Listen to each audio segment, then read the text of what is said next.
نحمده ونصلي ونسلم على رسوله الكريم أما بعد فأعوذ بالله من الشيطان الرجيم بسم الله الرحمن الرحيم ألا إن أولياء الله لا خوف عليهم ولا هم يحزنون صدق الله العظيم إن الله وملائكته يصلون على النبي يا أيها الذين آمنوا صلوا عليه وسلموا تسليما بابا ذرية الصلاة والسلام عليك يا سيدي يا رسول الله وعلى آلك وأصحابك يا سيدي يا حبيب الله مولاي صل وسلم دائما أبدا على حبيبك خير الخلق كلهم دیدار کے قابل کو کہاں میری نظر ہے وہ بس بھی ہے سبحان اللہ دیدار کے قابل کو کہاں میری نظر ہے یہ ان کا کرم ہے کہ ان کا رخ ہے یہ ان کا کرم ہے کہ ان کا رخ ادھر ہے معزز حاضرین و سامعین اللہ تبارک و تعالی جل جلالہ کی حمد و ثنا کے بعد اور آقا دو جہاں امام الانبیاء بیوی کبریا جناب محمد مصطفیٰ صلی اللہ علیہ وسلم کی بارگاہ اقدس میں ہدیۃ الاسلام کا نذرانہ پیش کرنے کے بعد آج دو میری شریف کی اس عظیم دھرتی پر حضور خواجہ خواجہ حضور والی زمان شہنشاہ ولایت حضور سلطان الفقراء حضور خواجہ پاک شریف محمد شریف رحمت اللہ علیہ آپ کا اس سے منفعت منایا جا رہا ہے اس کے اندر حضور قبلہ عالم پاک دامت برکاتہ مطلوب خصوصیات نمبر ناچیز کی بھی حاضری ہو رہی ہے دعا وہ ہو کہ اللہ رب العزت ہم سب کی حاضری کو اپنی بارگاہ الہی ذات اندر قبول و منظور فرمائے اور یہ دارین کی سعادتوں سے اللہ تعالیٰ ہمیں مالا مال فرمائے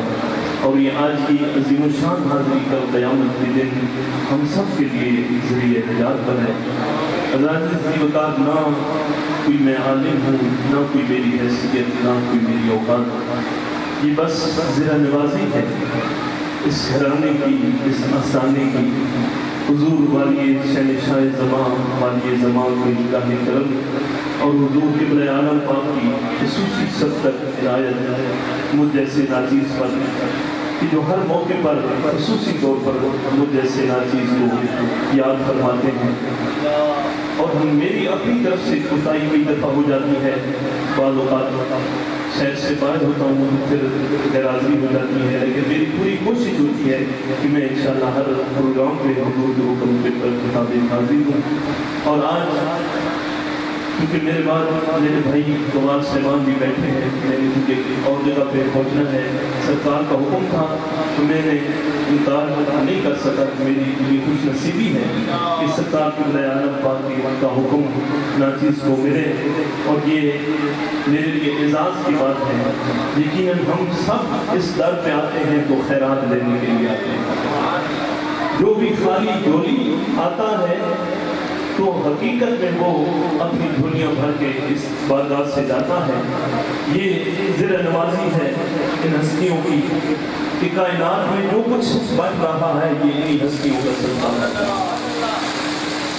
میں نے جو آیا مبارکہ آپ کے سامنے تلاوت کی ہے رب کائنات نے قرآن کے اندر اپنے ان پاک ہستیوں کا ذکر فرمایا اور میں ابھی مختصر سے وقت کے اندر اپنی حاضری پیش کروں گا قرآن اور حدیث کی روح سے کہ جو میرے رب کا فرمان ہے اور میرے آقا کا جو فرمان ہے تو رب کائنات نے فرمایا کہ جو میرے دوست ہیں جو میرے یار ہیں انہیں نہ ہی کوئی کسی قسم کا خوف ہے نہ ہی انہیں کوئی غم اور پھر جب دنیا سے جاتے ہیں تو قبر کے اندر بھی نہ ہی کوئی انہیں خوف ہوتا ہے نہ انہیں کوئی غم ہوتا ہے بلکہ جس کا ظاہری دنیا کے اندر وہ فیض بانٹ رہے ہوتے ہیں دنیا سے جانے کے بعد بھی ان کی قبر سے فیض جاری و ساری رہے آج بھی آپ دیکھیں کہ آج دھوک اجمیری کی سرزمین آج در و دیوار اس بات کے گواہ ہیں کہ جو بھی یہاں خالی جھولی آتا ہے وہ اپنی جھولیاں بھر کے یہاں سے جاتا ہے تو حضور قبلہ عالم پاک آپ نے بھی وہی فیض کا چشمہ جو ہے وہ جاری و ساری رکھا ہوا ہے. اللہ تبارک و تعالیٰ کی حضور دعا گو ہوں اللہ آپ کا سایہ کا دے ہمارے سروں پر قائم و دائم فرمائے. یہ محبتیں، یہ شفقتیں، یہ پیار جو آپ سے ملتا ہے اللہ تعالیٰ اسے ہمیں ہمیشہ کے لیے مستفیض فرماتے رہیں. حضرات ذی وقار رب کائنات نے اپنے ان محبوب لوگوں کا تذکرہ قرآن کے اندر فرمایا کہ نہ انہیں کوئی خوف ہے نہ ہی انہیں کوئی غم ہے. اور میں قرآن پاک کے اندر پروردگار عالم نے جو اپنے ایک نیک ولی کا تذکرہ فرمایا حضرت خواجہ قدر کا، وہ 15 پارے کے آخری رکوع اور 16 پارے کے پہلے رکوع کے اندر، میں اس کی زیادہ گہرائی میں نہیں جانا چاہتا، صرف چند جملے آپ کے سامنے رکھنا چاہتا ہوں کہ ایک طرف اللہ کا ولی ہے اور دوسری طرف اللہ کا نبی. محبت سے کہیے سبحان اللہ. ایک طرف اللہ کا نبی اور دوسری طرف اللہ کا ولی. ایک طرف حضرت موسیٰ کلیم اللہ علیہ السلام آپ ہیں اور دوسری طرف حضرت خواجہ قدر ہے. اب اللہ کے کلیم جب اپنے رب کی بارگاہ میں التجا کرتے ہیں کہ اے پروردگار میں تیری کسی محبوب اور کامل ہستی کا دیدار کرنا چاہتا ہوں، تو پروردگار عالم نے فرمایا میرے کلیم اگر ملنا چاہتا ہے تو وہاں چلا جا جہاں دو دریا آپس میں ملتے ہیں. اور پھر اس کی علامت بھی پروردگار نے بیان کر دی کہ میرے کلیم اپنے ساتھ ایک مچھلی اس کو تل کے بھون کے اپنے ساتھ لے جاؤ.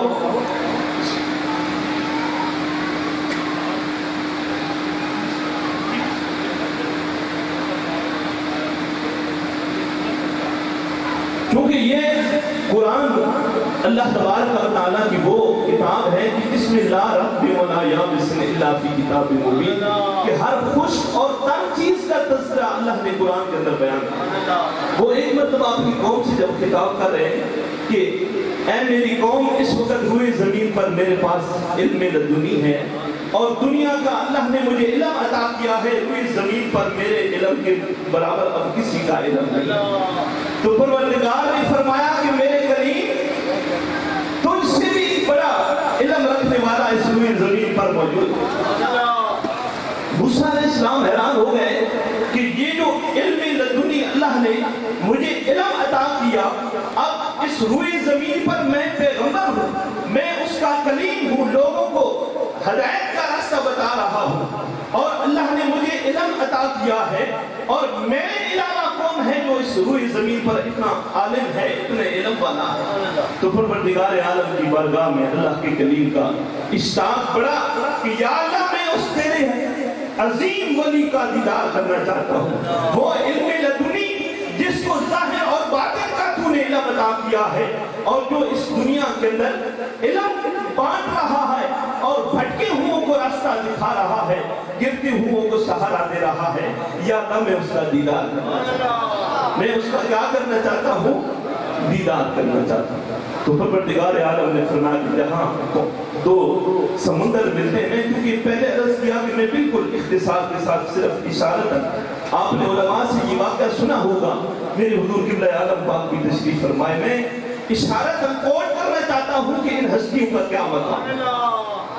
اللہ کے ان محبوب لوگوں کا کیا مقام ہے کہ جن کے متعلق میرا رب فرماتا ہے، حدیث قدسی ہے کہ میں ان کے ہاتھ بن جاتا ہوں جن سے یہ پکڑتے ہیں، میں ان کی زبان بن جاتا ہوں جن سے یہ بولتے ہیں، میں ان کی آنکھیں بن جاتا ہوں جن سے یہ دیکھتے ہیں، میں ان کا دل بن جاتا ہوں جس سے یہ ارادہ کرتے ہیں، میں ان کے پاؤں بن جاتا ہوں جس سے یہ چلتے ہیں. بڑی طویل حدیث قدسی مفہوم میں نے عرض کیا.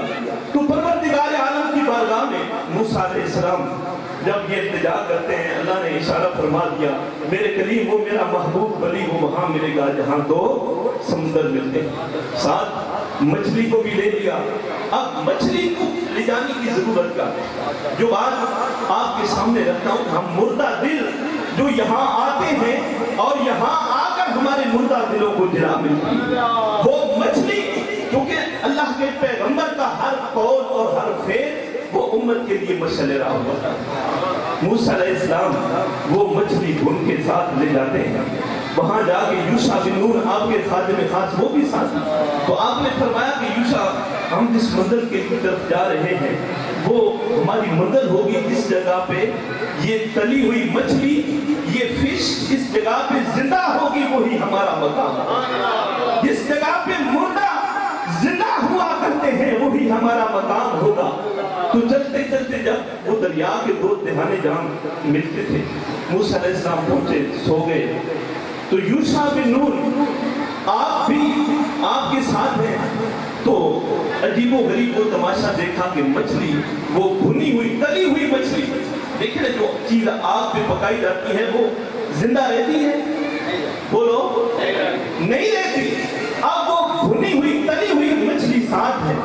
تو یوشع عجیب منظر دیکھتے ہیں کہ وہ مچھلی پھڑکتی ہے اور اس تھیلے کے اندر وہ زندہ ہو کے چھلانگ لگا دیتی ہے اس دریا پر، سمندر کے اندر، اور جدھر جدھر سے وہ گزرتی گئی وہاں سے جو ہے وہ ایک راستہ بنتا گیا، غار بنتی گئی۔ یوشع بڑے حیران ہوئے، لیکن ادھر اللہ کے کلیم آرام فرما رہے ہیں، تو اب یہ بات دوبارہ بھی نہ سمجھی کہ آداب کے خلاف ہے، اگر میں اللہ کے کلیم کو بیدار کرتا ہوں تو یہ بھی بارگاہ نبوت کے اندر جو ہے وہ بے ادبی کا ایک مقام ہوگا۔ تو آپ خاموش رہے۔ موسیٰ علیہ السلام جب بیدار ہوئے، یوشع بن نون وہ منظر بتانا بھول گئے۔ موسیٰ علیہ السلام نے فرمایا یوشع چلو آگے چلتے، آگے چل پڑے، آگے چل پڑے۔ جب آگے تھوڑا سفر طے کیا، اللہ کے کلیم نے فرمایا کہ یوشع وہ مچھلی کدھر ہے جو تلی ہوئی تھی ساتھ؟ تو یوشع بن نون دس عرض کرتے ہیں کہ وہ اللہ کے کلیم جب آپ آرام فرما رہے تھے تو وہ مچھلی جو ہم بن کے ساتھ لائے تھے وہ فوراً زندہ ہو گئی اور اس نے چھلانگ لگائی اور دریا کے اندر وہ اللہ یا رسول حضرات ذی وقار میں آپ کے سامنے ایک نتیجہ رکھنا چاہتا ہوں۔ وہ مچھلی جو مردہ تھی، اللہ کے ولی کے جو ملاپ والا مقام تھا، اللہ کے ولی سے ملنے کا جو مقام تھا، جب اس جگہ پہ پہنچی وہ مچھلی زندہ ہو گئی۔ تو موسیٰ علیہ السلام کی بارگاہ میں یوشع بن نون عرض کرتے ہیں اللہ کے کلیم کو، تو وہاں چھلانگ لگائی اس نے تو وہ دریا کے اندر کود گئی۔ اللہ کے کلیم نے فرمایا یوشع وہی تو ہماری منزل تھی جس منزل کی تلاش کے لیے ہم نکلے تھے، وہی تو ہماری منزل تھی جس جگہ پہ ہم نے اللہ کے ولی کو پانا تھا۔ حضرات ذی وقار موسیٰ علیہ السلام واپس لوٹے، اس مچھلی جہاں وہ زندہ ہوئی، وہ دریا کے دو دہانے جہاں ملتے ہیں، موسیٰ علیہ السلام واپس آئے تو اللہ کے ولی کا وہاں دیدار ہو، حضرت خواجہ خضر سے ملاقات ہو گئی۔ اب وہ مچھلی جو مردہ آئی تو وہ اللہ کے ولی کے اس در پر جب پہنچ